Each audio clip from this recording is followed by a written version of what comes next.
are quite a few different ways of selling a home or a property, and you have to be across all of them. So it's time to do some research on the intricacies of the various methods of sale.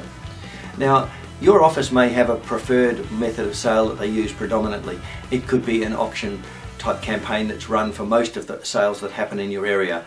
Sometimes this is governed by the part of town that you're working in, and the houses are predominantly either auctioned or sold by private treaty.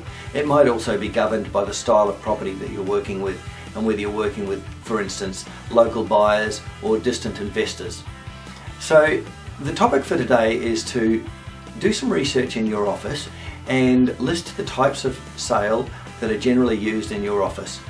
Under each of those, try to list down some bullet points of the advantages and disadvantages of each, and become familiar with the ways that each unfold, and listen to some of the stories from the other agents about their experiences in using these different sales techniques. You need to be fully across this, because when you're sitting down with prospects and you present them the opportunities of which way they might choose to sell their property, they will ask you questions about the advantages and disadvantages of each. But most importantly, when you're in a listing presentation, ask them the question, what experience have you had with different methods of selling a home? Because they will tell you whether they like or dislike certain methods, and that will give you a guideline about their preference about the way they want to sell their home. Interestingly, their experiences with methods of sale may not be their personal experiences. They could be the experiences that they've had with one of their family or friends, members, associates selling a home using a particular style of method that could have gone well, and so they want to emulate that success, or not so well, in which case they'll be staunchly avoiding that type of sales technique. So go with the flow on this one with your clients. It's extremely hard to try and change someone's mind, and if you're going to do it, you need to do it carefully with some evidence as to why the outcome for them would be better in a particular circumstance.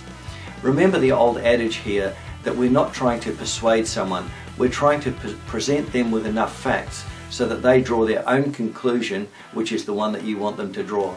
So use that technique when you're explaining the methods of sale to someone. So now you might also want to prepare yourself some sheets that you can take to the meeting and have these advantages and disadvantages listed on them so that you can show those to clients at the appropriate time in the listing meeting. This probably won't form part of your listing kit, but it will be one of the documents that you take with you, and quite often we laminate these, because if you put a laminated document out in the listing presentation, it shows that it's a sales tool and that you fully intend to take it away with you when you leave that meeting. So do your research, create the pluses and minuses, ask some war stories, and then create that sheet, get it laminated so that you've got another sales tool at your disposal in terms of the types of methods of sale.